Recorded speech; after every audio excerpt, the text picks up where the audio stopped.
ఈరోజు అయితే నేను మా స్వామి మా ఫ్రెండ్ కలిసి అయితే మొత్తం 3 గుళ్ళు అయితే దర్శిస్తున్నాం. ముందైతే సూర్య భగవానుడి గుడికి వెళ్తున్నాం, ఆ తర్వాత కాలభైరవుడి గుడికి, ఇంకా సింహాచలం గుడికి అయితే వెళ్తున్నాం. ఆ మూడైతే మీకు బాగా చూపిస్తాం. ఇక్కడ సూర్యనారాయణ స్వామి వారి గుడి ఉంటే అక్కడ ఆగాం. మనం సింహాచలం వెళ్ళే రూట్లో హైవే పక్కన అయితే ఈ టెంపుల్ అయితే మనకు కనబడుతుంది. ఇక్కడైతే ఫుల్గా ఎండగైతే ఉంది. ఆ ఎండలో మేము సూర్యదేవుడిని దర్శించుకోవడానికి అయితే వచ్చాం. ముందైతే మాకు తెలియక 3 ప్రదక్షిణలు అయితే చేసాం, కానీ 7 ప్రదక్షిణలు చేయమన్నారు. చూస్తున్నారు ఇదే గోశాల. దీని తర్వాత కాలభైరవుడి గుడికి అయితే స్టార్ట్ అయ్యాం.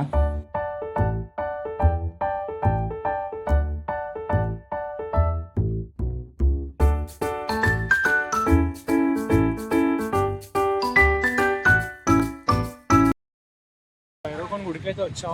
ఇందాక చెప్పినట్టు 3 గుడి మీద రెండో గుడికి వచ్చామండి. సింహాచలం గుడికి వెళ్ళే ముందు ఇక్కడ తప్పకుండా దర్శనం చేసుకోండి. ఈ గుడిని దర్శించుకోవాలనుకుంటే మినిమం 1.5 కిలోమీటర్ అయితే నడాలి అడవి లోపల. ముందైతే బైక్స్ మీద వచ్చేవాళ్ళం, కానీ రాను రాను జనాలు ఎక్కువ అవడం వల్ల వెహికల్స్ అయితే ఆపేశారు. ఇలాంటి పొట్లు అయితే చాలానే ఉన్నాయి, చాలా జాగ్రత్తగా అయితే వెళ్ళాలి. మీరు ఇక్కడ చూస్తే రాళ్ళ మీద రాళ్ళు అయితే పెట్టారు. ఇలా ఎందుకు చేస్తారంటే దర్శనమయ్యాక ఇలా రాళ్ళు పెట్టడం వల్ల సొంత ఇల్లు అయితే కట్టుకోగలరన్న ఇక్కడ ఒక నమ్మకం.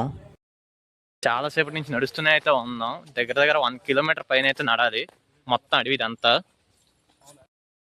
చూస్తున్నారు కదా ఫ్రెండ్స్, ఇందాక నేను చూపించిన అయితే చిన్న పుట్ట, వెళ్తున్న దారిలో ఇంత పెద్ద పుట్ట చూస్తున్నారా, నాకన్నా హైట్ ఎక్కువైతే ఉంది.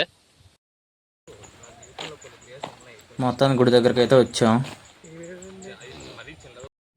చూస్తున్నారుగా, ఇది వచ్చేసి కాలభైరవుడి గుడి. మ్యాక్సిమం ఫొటోస్ అయితే నాట్ అలౌడ్, కానీ మీకోసం అయితే జూమ్ అయితే చేస్తాను చూడండి.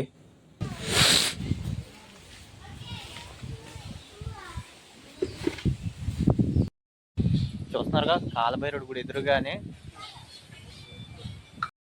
ఎదురుగా శివలింగం అయితే ఉంది, ఇంకా ఎన్నో విగ్రహాలు అయితే ఉన్నాయి.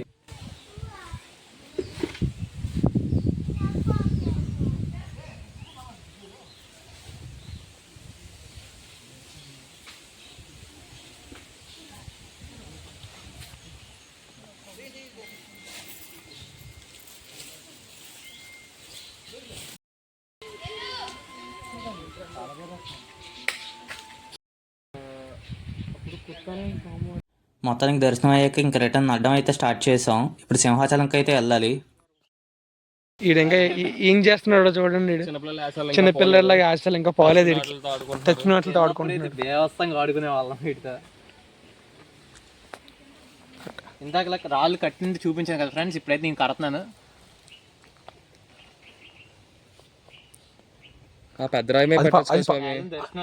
అది పడకూడదు, చూసుకోరే.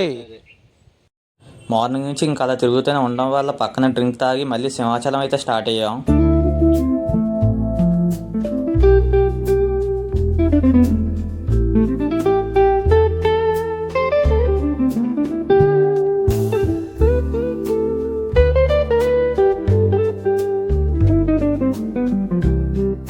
చూస్తున్నారు ఇదే నరసింహస్వామి గోపురం. ఈ గేట్ల లోపల నుంచి అయితే మనం లోపలికి వెళ్ళాలి, కాకపోతే ముందు అయితే ఫోన్ లైన్ కౌంటర్లో అయితే ఇచ్చేయాలి.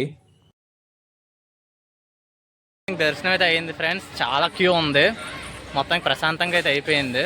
ఇప్పుడైతే మనం నక్షత్రవనం అనే చోటు ఉన్నాం, చూడండి.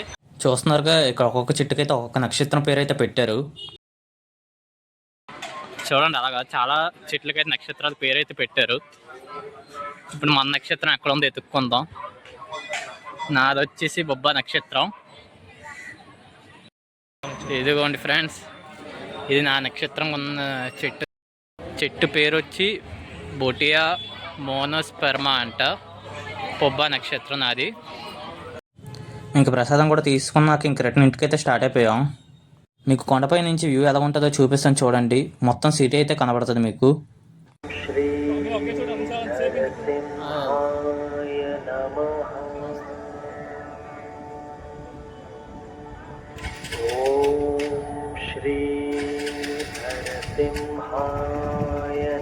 ఇంకా రిటర్న్ ఇంటికైతే స్టార్ట్ అయిపోయాం. మార్నింగ్ నుంచి ఇప్పటి వరకు అలా ఎండలోనే అన్ని గుళ్ళని దర్శించుకున్నాం.